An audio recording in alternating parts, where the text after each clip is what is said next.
Hello and welcome to Kindred Academy, the show that deals with all things Vampire the Masquerade, 5th edition. I'm Peter. And I'm Carlos, and on today's lesson, Clan Malkavian.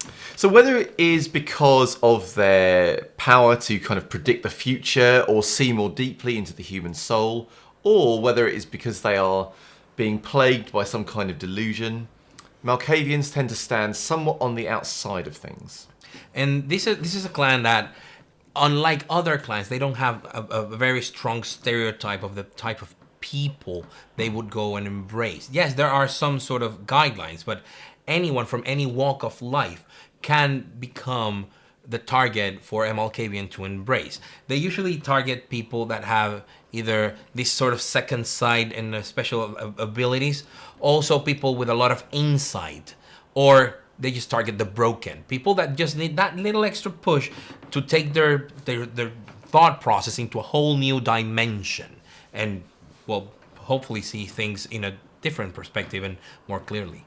They're also a clan with a slightly different structure to most of the others, in that from the outside it can seem as if they have no structure whatsoever. They can just be a bunch of kind of individuals who are just very chaotic, all doing their own thing. And yet, sometimes they do all seem to pull together at critical moments, all moving as one in an incredible act of coordination that can baffle and often terrify other clans. And there is this idea of the cobweb, or the Malkavian network, or the madness network. It has many names, but there is this idea of sort of this inherent connection all Malkavians share. This sort of psychic state in which all their minds are somewhat connected. Some say that is due to the presence of their creator of the clan, the founder of the clan, being present, Malkav. Others believing that it's just their heightened awareness and their clan Bane acting like the threads of a cobweb, tying them together. Others just say that is part of their madness and derangement, that there's nothing to see, nothing to do, it's just coincidence. It's bound to happen when you live for thousands of years. And the history of the Clan Malkavian is always at the side of other clans, or doing their own thing in little pockets. Going back to what Peter was mentioning about their structure. So the earliest accounts of very strong Malkavian presence and actual influence on the V5 lore is of them being advisors and seers in the olden times, and it is said that a Malkavian prophet was the one who prompted a Ventru, or the Ventru of Rome, to invade and destroy the Bruja city of Carthage. They have also had the opportunity of being very prominent, the Malkavians, in some cities or some places where they could pose as prophets and use their foresight and their visions into tricking others, sometimes them believing them themselves, that they are sent by a god or a higher power. Throughout time, they started sort of declining from this position of seers and prophets and advisors into the Dark Ages, in which their delusions were actually something that was seen as bad. The Renaissance was especially tough for them because it was a time in which they could not find where to fit in.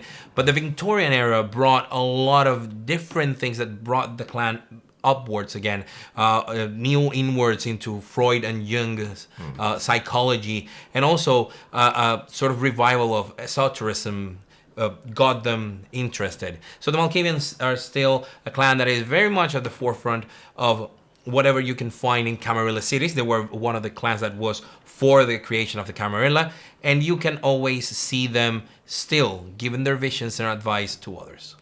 So the gifts that the Malkavian bloodline have reflect kind of different aspects of the clan. So the first discipline that I want to talk about they have is Auspex. We've mentioned that Malkavians often have a different perspective on things. They are often known for their wisdom and for their insight and their ability to predict what is going to happen. And Auspex is the discipline that allows them to do those things, to see more than other people, to see into people, and potentially to see things that haven't yet happened.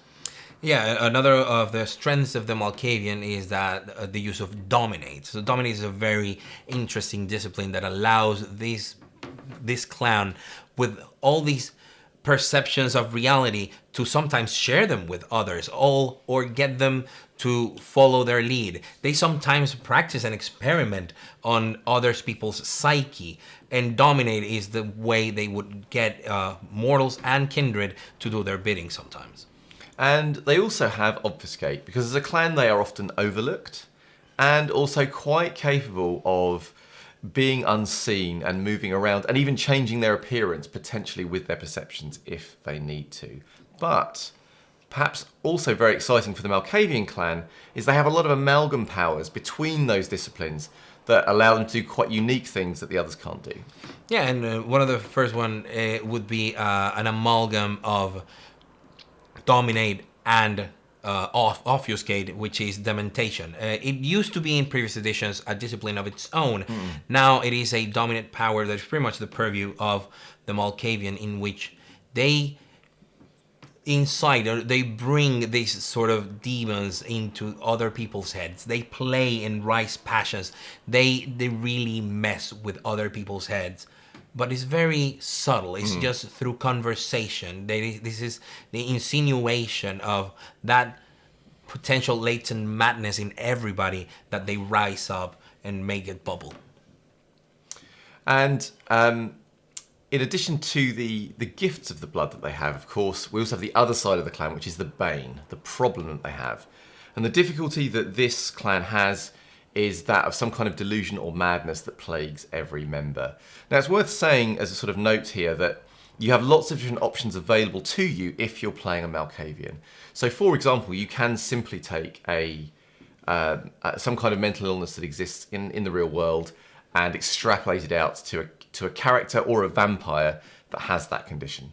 And if you do choose to go that route, I would obviously strongly suggest you be respectful in your approach, do some research, and also check with your group of players about whether that is appropriate to play that particular mental illness within that circle. The Malkavian are probably the clan that will most likely, even though if you don't realize it, most likely end up upsetting someone. So if you are interested in exploring those dark recesses of the mind, make sure that everybody in the table is going to feel comfortable. This is a very sensitive issue, and we should not be senseless and careless with other people's feelings.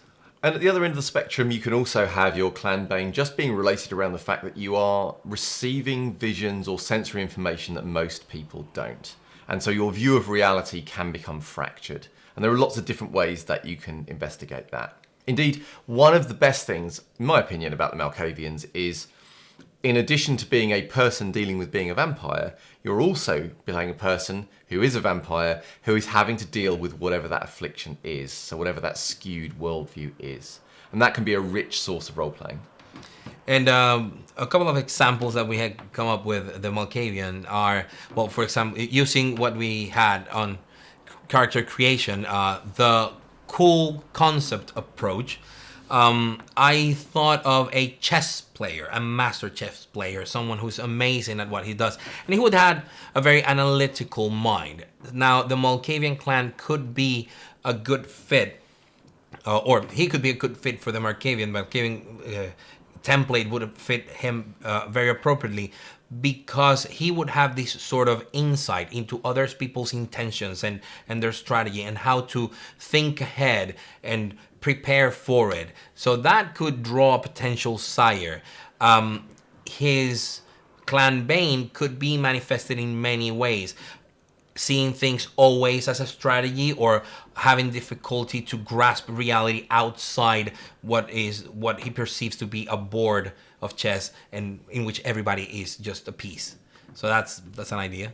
An alternative idea is something based on a vampire first or kindred first, where you have a character who believes they have been visited by some kind of angel, but actually that angel is their sire, who is pretending to give them voices and visions, and they are a character who has become the leader of their own cult, a vampire running a cult, where they are afflicted not only by the whispers of their sire, but also by their own delusion, and also the true visions that are coming via their Auspex. So in this case, they would want to have premonition, which is a level 2 Auspec's power. And then you can play with the interplay of those three different kinds of visions on top of everything else for kind of fun and laughter. And only the storyteller would know which things were coming from which angle. We have homework for you. If you ever played a Malkavian, or you have an idea of a Malkavian you would like to share with us, leave it in the comments below. We want to know all about not only the type of Malkavian that you have played or would like to play, but also what approach would you have or have had with the clan Bane of the Malkavian, because it's one of the most sensitive ones. So we want to know how you dealt with that. In the meantime, make sure to like and subscribe, hit that bell notification, and we will see you on the next lesson. Bye. Bye.